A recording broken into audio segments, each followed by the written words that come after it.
You know, they say you shouldn't make a threat you're not willing to carry out. It's a fundamental rule of negotiation, of parenting, of life. But my wife, Sarah, she treated that rule like a suggestion. For 7 years, our marriage was a roller coaster, not the fun kind with the big drops and the laughing screams, but the kind that's all jerks and rattles, leaving you nauseous and wondering why you ever got on in the first place. And the emergency brake she loved to pull, the one she thought gave her all the control, was 5 simple words: I want a divorce, Mark. The first time she said it, we were 6 months into our marriage.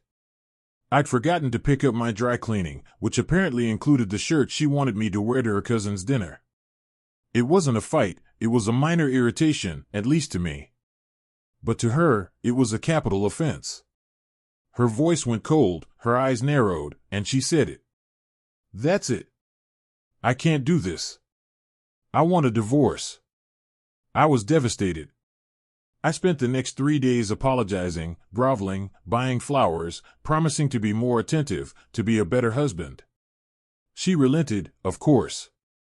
And in that moment, a terrible, destructive pattern was born. Over the years, those 5 words became her ultimate weapon. Any disagreement, any moment of stress, any time I didn't immediately capitulate to her will, the threat would come out. We'd argue about finances, and she'd threaten divorce. I'd want to watch a football game with friends, and she'd threaten divorce. I worked a late night to finish a project, and I'd come home to a silent treatment that would inevitably culminate in her packing a single suitcase and announcing she was leaving me. She held our relationship hostage, and I kept paying the ransom. Every single time. I'd plead. I'd negotiate. I'd promise to change whatever imaginary flaw she decided was the problem that week. I was walking on eggshells in my own home, a constant, low-grade anxiety humming in my veins. My friends drifted away because I was always canceling plans to appease her. My work suffered because I was so emotionally drained. I became a shell of the man I used to be, all to keep the peace, to avoid the nuclear option she so casually brandished. The turning point, the moment the scales finally fell from my eyes, was a Tuesday. A completely ordinary, unremarkable Tuesday. I had just gotten home from a long, but successful day. I was actually in a good mood. I walked into the kitchen, and Sarah was there, her arms crossed, her foot tapping. She pointed to a bowl in the sink.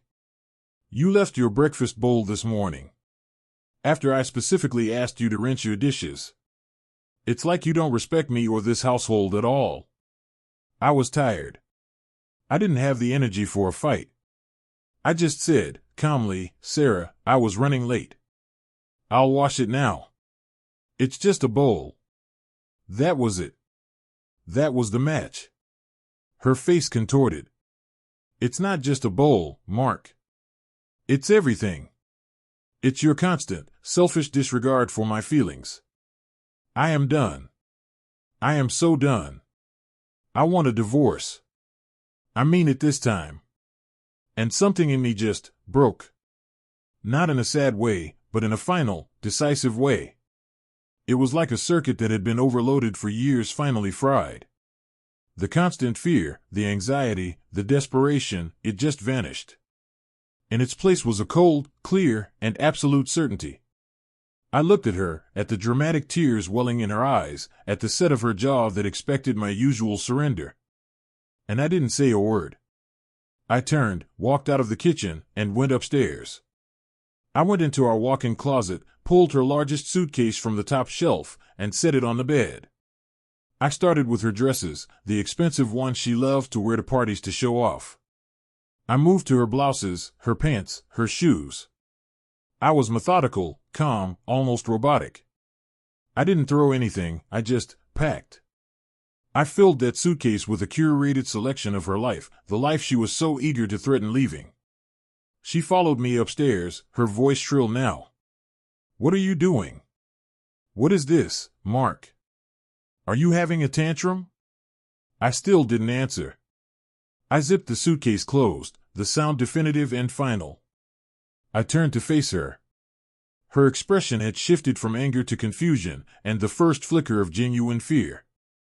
I finally spoke, my voice was quiet, but it filled the room. You have threatened to leave me 27 times in the last 7 years. You've used the word divorce as a weapon to control me, to punish me for every tiny imperfection. You have never meant it. You only said it because you knew it worked. You knew I would break. Well, I'm not breaking anymore. You said you want a divorce. For the first time, I am agreeing with you. I picked up the suitcase and walked past her, down the stairs. She was frozen, utterly speechless. I set the suitcase by the front door. I opened it. The evening air was cool. I turned back to her. This ends tonight. You can go to your sister's, you can go to a hotel. I don't care. But you are leaving this house now. Your lawyer can contact my lawyer. We're done. The arrogance was gone. The performative anger was gone. All that was left was a shocked, pale woman who had just lost the only power she ever held over me. She stammered, You can't be serious. Mark, this is crazy. It's a bowl. I looked her dead in the eye. No, Sarah. It's not about the bowl. It was never about the bowl. It's about the 27 times before this. Goodbye. She stood there for a full minute, maybe two, waiting for me to crack, to apologize, to take it all back. I just held the door open, my face a mask of resolve. Finally, with a sob that was now real, not theatrical, she picked up the suitcase and walked out. I closed the door. I locked it. And I leaned against it, expecting to feel a wave of grief, of panic. But it didn't come. Instead, I felt a silence so profound, so peaceful, it was almost dizzying. The siege was over. The divorce proceedings were nasty, as I expected. She tried to take me for everything, painting me as the villain who threw her out over a dirty dish. But I had kept a journal. A secret, digital log of every single threat, every time she packed a bag, every time she shattered my peace. My lawyer said it was one of the most compelling records of emotional manipulation he'd ever seen. She got what was fair, but not a penny more. That was 2 years ago. Today, I'm sitting in this house, but it feels like a home again. The eggshells are gone. The constant dread is a distant memory. I'm dating a woman now, a kind, stable person who speaks to me with respect, who believes that arguments are for solving problems, not for declaring war. We never, ever threatened to abandon each other. Sometimes, people ask me if I regret it, if I miss her. The truth is, I don't. I don't miss the person she was with me. I grieved for the marriage I thought we could have had, for the dream, but not for the reality. Kicking her out that night wasn't an act of anger. It was an act of self-respect. It was the moment I finally stood up and refused to be held hostage any longer. She thought she was punishing me with her threats, but in the end, she was giving me the key to my own prison. And I will be forever grateful that I finally found the courage to turn it.